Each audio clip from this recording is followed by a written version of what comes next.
এই শীতে দুদিনের জন্য কোথাও ঘুরতে যাবেন ভাবছেন? তাহলে চোখ বন্ধ করে চলে যান পুরুলিয়া ঘুরতে। দারুণ সুন্দর জায়গা, আশা করি আপনাদেরও ভালো লাগবে। কিন্তু ওখানে গিয়ে কোথায় থাকবেন জানেন না তো? চলুন আজকে আপনাদের তারই খোঁজ দিতে চলেছি।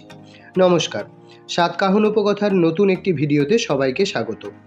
আমরা দুদিনের জন্য বন্ধুরা পুরুলিয়া ঘুরতে গিয়েছিলাম, তা তো আপনারা আগেই জেনেছেন। আমরা অনেক দিন থেকেই একটু অফবিট হোটেলের খোঁজ করছিলাম, আর করতে করতে পেয়েও গেলাম, আর সঙ্গে সঙ্গে সমস্ত ডিটেলস নিয়ে বুক করে ফেললাম। বিশ্বাস করুন, রাস্তা দিয়ে হোটেলে যাওয়ার সময় মনটা ভেঙে যাচ্ছিল। আমরা কোথায় হোটেল বুক করে ফেলেছি, চারিদিকে জঙ্গল ছাড়া আর কিছুই নেই। কিন্তু হোটেলে গিয়ে পৌঁছে পুরো অবাক হয়ে যাই, এরকম জায়গাতেও এত সুন্দর একটা হোটেল থাকতে পারে। আমরা যেহেতু রাতের অন্ধকারে গিয়েছিলাম, তাই আর সেদিন সেভাবে ভিডিও না করে পরের দিন সকালে ভিডিওটা করি। চলুন আর বেশি না কথা বাড়িয়ে আপনাদের সমস্ত ডিটেলস দিয়ে দিই। ঢুকেই প্রথমে ডান দিকে আপনারা একটা বড় কার পার্কিং পেয়ে যাবেন। ওহো, আপনাদের তো হোটেলের নামটাই বলা হয়নি। রিসর্ট অতিথি homestay, proper location Hesadi, Ayodhya hills, Purulia. Station থেকে প্রায় 45 কিমি যেতে মোটামুটি 1.5 ঘন্টা মতন সময় লাগবে। এখানে টেন্টও রয়েছে, আপনারা চাইলে ওটিতেও থাকতে পারেন। আর ভীষণ সুন্দর একটা পার্কের মতন করা রয়েছে, বাচ্চারা গেলেও বেশ এনজয় করতে পারবে।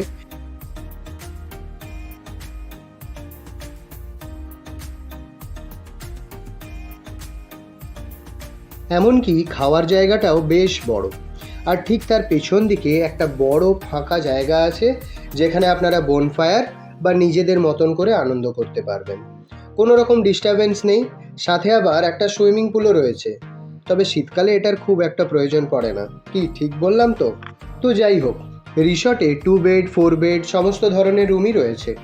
আমরা 4 বেডেড রুমই নিয়েছিলাম, যার ভাড়া লেগেছিল 2250 টাকা, খাওয়ার ছাড়া। চলুন আপনাদের রুমের ভেতরটা একবার দেখিয়ে দিই। দেখে বুঝতেই পারছেন আমরা ছিলাম বলে একটু এলোমেলো হয়ে আছে, ওটাকে একটু ইগনোর করে দেবেন প্লিজ। যাই হোক, বড় বড় দুটো বেড, একটা কাবার্ড, এসি, একটা ছোট টেবিল, লিকুইডেটর, টাওয়াল সমস্তটাই ছিল। ইভেন বাথরুমটাও বেশ বড় ছিল। শীতকালের প্রয়োজনীয় জিনিসের মধ্যে একটি গিজার, তারও ব্যবস্থা ছিল। আর কি চাই বলুন তো ঘুরতে গিয়ে? আমাদের তো প্রত্যেকে রিসর্টটি বেশ পছন্দ হয়েছে। এরপরে চলুন আপনাদের ওখানকার মেনু কার্ডটির সাথেও একটু পরিচয় করিয়ে দিই, তাহলে বুঝতে পারবেন খাবারও খুব একটা হাইফাই দামের নেই।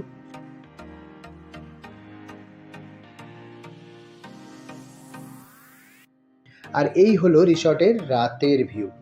লাইট দিয়ে ডেকোরেশনটি দুর্দান্ত করা ছিল। যারা ভিড় থেকে বেরিয়ে একটু নিরিবিলিতে নিজেদের মতন করে কম খরচে সময় কাটাতে চান, তাদের জন্য এই রিসর্টটি একদম বেস্ট।